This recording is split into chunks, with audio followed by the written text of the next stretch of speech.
Hey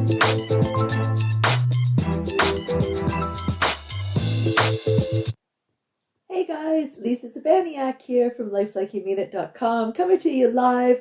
This time, instead of at my desk, I am sitting at my chair that's in my office. It has this wonderful netting behind it that I usually actually put all the way around myself when I meditate. This is my meditation space. So I am coming to you live today to continue our series on coping with anxiety. And I've already talked before about the power of meditation, but I'd like to talk about the power of going within. So, oftentimes when I'm talking about going within, I'm thinking about meditation because that's how I do it. But for a lot of other people, that either don't enjoy meditation or just have never tried it, you can still take the time to go within by just pausing in your day, just kind of stopping what it is that you're doing and just bringing your attention back to your senses.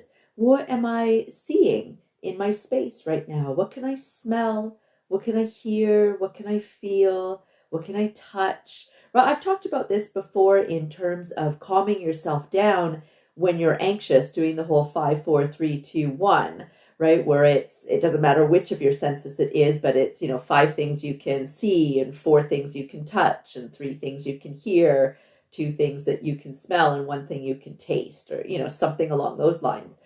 But even if it's just for the point of just trying to remind yourself of your present state and what is going on in your present moment, because oftentimes our anxiety is coming from us thinking about stuff that might happen in the future or thinking about stuff from the past and getting ourselves all worked up about it. And so the easiest way to break that is if you can stop, take a few deep breaths, and go within. Just have some silence. And that's a lot easier said than done because we tend to have a lot of mental chatter. And if you ever try meditation and you didn't get on with it, I would venture to say you're like most people, and that when you tried to meditate, you actually couldn't make your mind stop. You just can't make it slow down. And so you think that you're doing it wrong and you give up, right? Because you've heard meditation is supposed to be so calm and peaceful. And here you are thinking about a million things plus another dozen. And I just want to let you know that that is completely normal. That's your ego that's popping up. First off, it happens as habit, right? You start thinking about things as habit. But then when you're making a conscious effort to try to have a little bit of space between your thoughts and allow yourself to just be in that moment and go within in that moment, then your ego starts to pop up and your ego starts to think, whoa, whoa, am I even safe over here? Like, what's going on? You can't live without me. This is ridiculous. I'm what makes this world go round. And it just pops up and has this incredible story that it wants to tell. So over time, and I mean, not just you practicing it consistently, maybe, every day for a week, but I also mean sitting through that moment. If you've dedicated 5 minutes of time to just sit and be still and go within, and in the first 30 seconds, you're like, oh my God, I cannot get my ego to shut up, but just stick with it. Because after a certain period of time, your ego will come to terms with the fact that you are not engaging in this conversation and that it is okay. And you will be able to have little interim minutes or moments, maybe brief milliseconds between thoughts. And that's the moment that you've gone within. So, most people, unless they're real gurus, most people don't sit in meditation or, just have silent moments throughout the day where they have no thoughts whatsoever and they've gone within and they're in this luxurious space of silence. That doesn't really happen for most people, right? So you are normal if you're struggling with that, right? That is totally normal and natural.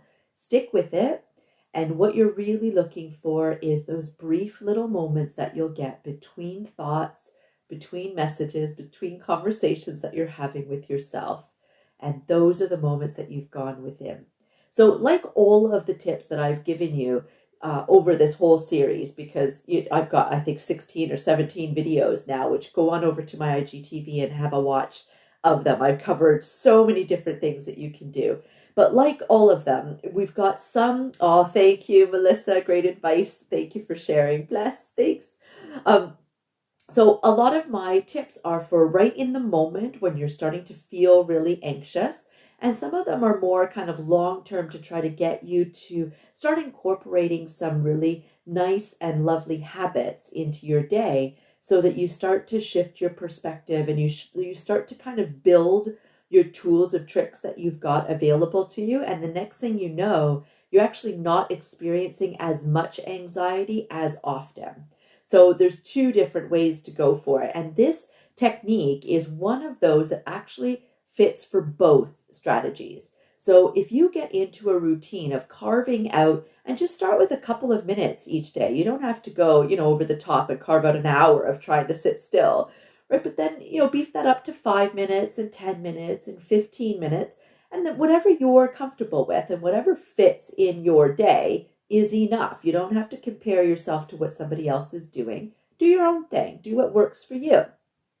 Carve out that time and try to pick a time at first where you're not feeling a huge amount of anxiety, right? Because that will make it a little bit easier for you to realize those little moments that you have between thoughts, and to congratulate yourself that you actually went within.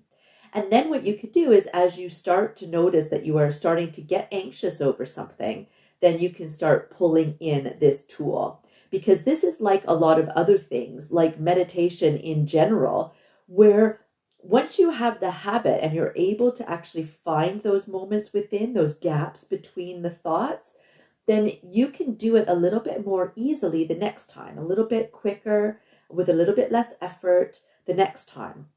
And you'll also remember what it feels like to hit that moment. Even if it's only for a millisecond, you'll remember the feeling. So that's what we're counting on happening when you are actually really anxious, is we're counting on you remembering what it feels like to feel that gap between thoughts and to go within. So then you can actually pull yourself into that space a lot faster. So then you're actually working to decrease your anxiety in that moment as well. I hope that helps. Bless, go on over to my IGTV, check out all the other coping with anxiety tip videos that I have for you. If you're watching on YouTube, check out all my playlist videos there. And if you're on Facebook, yep, you're right, I've got them all there as well. So wherever you're watching, I've got loads of tools to help you out. Thank you so much. Have a great weekend. Bye.